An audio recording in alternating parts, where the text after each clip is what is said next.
Papa est venu au secours de ses enfants. Il est venu pour ceux qui l'aiment et qui crient à lui, qui n'ont aucune solution.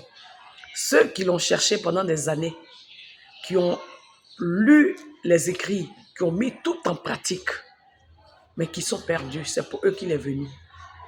Il n'est pas venu pour ceux qui sont orgueilleux et qui se disent qu'ils savent tout. Alors, quand vous me voyez, je ne suis pas venu pour faire un concours d'hommes de Dieu ou de femmes de Dieu. Je suis venu parce que j'ai été envoyé par mon père.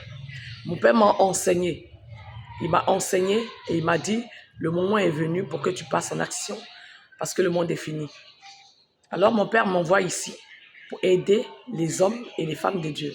Ceux qui l'aiment en réalité, qui ont tout fait, qui ont maîtrisé les écrits, mais qui ne savent pas comment faire. C'est pour cela que je suis là. Alors si toi tu as l'impression que tu sais tout, alors ce n'est pas pour toi que je suis venu, il faut que tu passes ton chemin. Voilà. Je suis venu, je serai jugé en fonction de ce pourquoi on m'a envoyé. Je suis consciente de ce que je fais et il y a trop de responsabilités là-dedans. Je ne suis pas venu pour m'amuser. Je ne suis pas venu pour ma propre gloire. Parce que si c'était pour ma gloire, je ne serais pas en train de laisser toutes mes activités pour venir m'asseoir là, pour vous parler. Je ne suis pas là pour ma gloire. Je n'ai plus de vie. La vie ne m'intéresse plus. Le monde ne m'intéresse plus. Je suis là pour une mission. Les hommes de Dieu qui sont venus en ce lieu ont compris. Ils ont entendu cela dans leur maison. Papa est allé leur parler dans leur maison et ils m'ont contacté. Aujourd'hui, ils parlent avec Dieu directement. Aujourd'hui, leur vie est belle. La paix qu'ils recherchaient depuis toujours est rentrée en eux. Vous voyez des témoignages sur la page. Alors, je ne suis pas venu ici pour plaisanter ni pour me faire voir. J'ai vraiment pas le temps. Alors, si tu es un enfant de Dieu et que tu me regardes, normalement, tu dois me percevoir. Alors, si tu n'arrives pas à me percevoir aussi, on dirait qu'il y a un problème. C'est bizarre. C'est pour ça que je vous dis, ne me percevez pas avec les yeux ou les oreilles de la chair, mais percevez-moi avec les yeux ou les oreilles de l'esprit. Quand je suis en train de vous parler, vous avez l'impression que je suis quelqu'un qui ne maîtrise pas les écrits. Est-ce que Dieu peut envoyer quelqu'un qui ne maîtrise pas les écrits et aider les hommes de Dieu? Et quand je vous dis qu'on ne trouve pas Dieu à travers les écrits, je suis en train de vous dire, parce que moi-même je pensais ça avant. J'ai cherché, j'ai lu la Bible jusqu'à ce que... j'ai lu la Bible. Et c'est papa qui m'a envoyé à déposer la Bible pour le trouver, en dehors de la Bible. Parce qu'il n'est pas dans la Bible, il est au-delà de la Bible. Et quand on vous dit ça, quelqu'un est en train de vous dire ça, demandez à la personne, mais comment est-ce qu'on doit faire? Je vous dis que papa m'a donné la pratique dans les mains. Si je peux envoyer quelqu'un qui n'est même pas ici en Afrique, qui est en Europe, par téléphone, dans le royaume de mon père, et tu as l'impression que c'est moi-même qui n'arrive pas à parler avec lui. Et les gens témoignent. Je les ai fait rentrer dans le royaume des papas. Dans le royaume de Dieu, ils ont parlé directement avec lui. Et tu as l'impression que moi-même, je ne rentre pas dans le royaume pour parler avec lui. Quand je suis en train de te parler, il faut ouvrir tes oreilles de l'esprit et il faut écouter. Et si tu n'arrives pas à comprendre, il faut que tu puisses chercher à savoir au lieu de t'y opposer. Parce que si tu penses que tu peux t'opposer, là, c'est dangereux. Parce que je vous dis, personne ne pourra m'arrêter. Personne. J'ai été envoyé par mon père. Et je vous dis que pour reconnaître un homme de Dieu, on le perçoit dans son esprit. Pour reconnaître quelqu'un qui a été envoyé par Dieu, on le perçoit dans son esprit. Et quelqu'un qui est envoyé par Dieu est caractérisé par l'amour. Parce que Jésus parle en cette personne. Jésus parle en cette personne. Alors, quelqu'un qui est caractérisé par l'amour, c'est cette personne-là que Dieu vit au travers de lui. Parce que je vous ai dit, Jésus doit incarner vos corps. Et les gens sont chrétiens depuis des années, ils arrivent pas à avoir la paix. Parce que Christ n'est pas encore en eux. Pour que Christ soit totalement en toi, il faut que tu sois racheté d'abord de un. Et après le rachat, il vient et il rentre en toi. Vous voyez des hommes de Dieu, des hommes de Dieu et des chrétiens, on vous dit que non, ils sont possédés, ils ont des démons. Mais c'est normal. Tu n'es pas racheté. Tu appartiens à des dieux qui contrôlent ta vie. Et dans le monde spirituel, ils ont le plein droit. Mais après ton rachat, ils ne te touchent plus. Ils ne te touchent plus. Alors, s'ils ne te touchent pas, si normalement ils ne doivent pas te toucher, est-ce que tu es en combat avec quelqu'un? On est en train, les hommes de Dieu sont venus ici, ils ont pris les enseignements, ils sont partis. Alors là, ils sont libres. Et les chrétiens qui sont en face d'eux sont libres.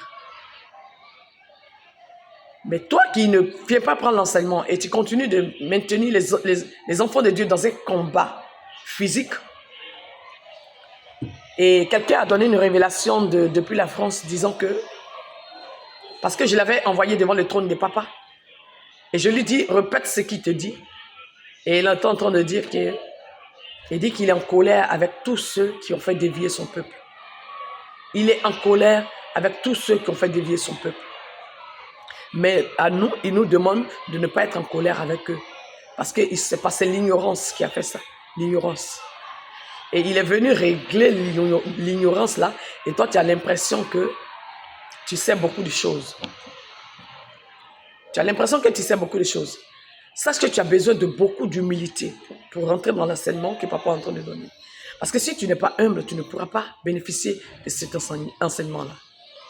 Si tu n'es pas humble, tu ne pourras pas bénéficier de cet enseignement. Il faut que tu meurs. Il faut que tu meurs pour que Jésus vive en toi. Sois humble pour entendre ce que Jésus dit. Alors je vous dis que papa vous dit de pardonner. Et vous avez l'impression que je ne parle pas avec lui. Je vous dis, papa dit de pardonner. Entre quelqu'un qui vous dit, papa vous emmène au pardon. Parce que vous savez que quand tu pardonnes, ton cœur est libre et toi-même, ça te fait du bien. Et quelqu'un qui vous emmène à pardonner et quelqu'un qui suscite la haine dans vos cœurs contre une personne qui est de Dieu. Ouvrez votre esprit. Ouvrez votre esprit. Je vous dis, hein, vous pensez que vous connaissez Dieu, mais vous ne le connaissez pas. Nous qui sommes tout le temps devant le royaume, on essaie de tricher un peu sa manière d'agir. Et on essaie de faire pareil. Papa, il est caractérisé par l'amour. Il est l'incarnation de l'amour. Alors si Jésus vient te dire que je vais frapper celui-là, je suis fâché avec lui, je vais le frapper, dis-lui que je vais le frapper. Dis-lui que je vais lui faire ceci. Dis-lui que je vais lui faire cela. Dis-lui que je vais le tuer. Il veut que tu lui demandes pardon. C'est simplement parce qu'il veut que tu lui demandes pardon. Et que toi, comme toi, il t'a envoyé, il veut que tu lui dises, papa, je t'en prie, ne le frappe pas. Je vais aller le voir. Je vais réparer les choses. Mais dès qu'il vient te dire que je vais frapper celui-là, je ne suis pas content de lui. Oui, il dit, il n'est pas content de toi, il va te frapper, il va te faire du mal. Et toi-même, tu prends parti. Et toi-même, la haine t'habite. Et après ça, Jésus lui-même, il n'est pas content de toi-même. C'est comme ça. Quand il vient te dire qu'il va frapper quelqu'un, puis toi, tu es content là. Il n'est pas content de toi. Si Jésus voulait frapper quelqu'un, si Jésus veut frapper quelqu'un, est-ce qu'il a besoin de te dire? Le souffle de vie entre ses mains, il enlève ça doucement, puis c'est fini. Comprenez quelque chose, hein? Je parle à l'esprit de quelqu'un ce matin. Comprenez quelque chose. Il enlève l'esprit, il enlève ton âme doucement, puis c'est fini. Est-ce que ceux qui sont tombés comme ça, qui sont morts de crise cardiaque, qui sont morts de choses, comment on appelle ça, arrêt cardiaque là. Jésus avait te dit qu'il va les tuer. Il va prendre leur âme. Il avait te dit ça. Alors s'il vient te dire qu'il est fâché par rapport à quelqu'un, c'est parce qu'il veut que tu lui demandes pardon. Il veut que lui, Dieu, tu appelles son cœur et que tu dises, papa, je vais aller le croiser pour réparer les choses. Voilà ce qu'il veut. Alors si Dieu est en train de vous parler depuis longtemps de quelqu'un, des autorités ou de quelqu'un, c'est parce qu'il veut que vous demandez pardon. C'est parce qu'il aime aussi cette personne et il veut que vous demandez pardon. C'est pas parce qu'il veut réellement faire du mal à la personne. Voilà pourquoi vous attendez les choses qui ne viennent jamais. Ayez le cœur de papa, soyez amour. Toi, en tant qu'homme, si tu dis à un de tes enfants que je vais frapper, par exemple, Rémi, parce que Rémi, il est bandit. Rémi, quand je lui parle, il ne comprend pas. Je vais appeler les corps habillés pour le prendre. Ils vont le tuer. Je vais l'envoyer quelque part, je vais le tuer. Et toi, le fils, tu es content. Quand tu vois Rémi, tu dis, Rémi, papa dit qu'il va te faire du mal. Papa dit, il va te faire du mal. Mais quand le père entend ça, qu'est-ce qu'il fait? Toi-même, il cherche à te punir. Parce qu'il voit que tu es un mauvais enfant. C'est pas comme ça. Et Dieu dit, si vous qui êtes homme, vous savez donner de bonnes choses à vos enfants, à plus forte raison, moi Dieu. Alors quand Dieu veut te dire qu'il est fâché avec quelqu'un, et que toi tu es content parce qu'il est fâché avec cette personne-là, lui-même son cœur est attristé, et c'est toi-même qui va frapper. Alors un enfant, tu devais dire à ton père simplement, un enfant physique devait dire à son père qui est physique, papa non laisse, ne frappe pas Rémi, je vais aller parler à Rémi, il va changer. Je t'en prie papa, je vais aller parler à Rémi, il va changer. Écoutez quelque chose, je suis en train de parler à votre esprit. Vous qu'on a suscité avec les enseignements de la haine, ce n'est pas de Jésus. Vous qu'on a prêté avec les choses de la haine, ce n'est pas de Jésus. Je vous dis, si je peux emmener quelqu'un dans le royaume de papa pour parler avec papa, c'est moi qui ne parle pas avec lui. Écoutez ce que je suis en train de vous dire. Les hommes de Dieu que nous sommes, nous les personnes qui avons été envoyées, notre sanction sera trop rude au dernier jugement. On ne badine pas avec ça. Ne badinons pas avec la mission que papa nous a donnée, parce que le jugement sera terrible. Le monde est fini. Le monde est fini. Vous me voyez là, je n'ai plus de sentiments. Je ne fais que travailler pour mon père. Et mon père, il aime tout le monde. Et il veut ramener tout le monde à lui, parce que le monde est fini. Le monde est fini. Je vous aime de l'amour de papa.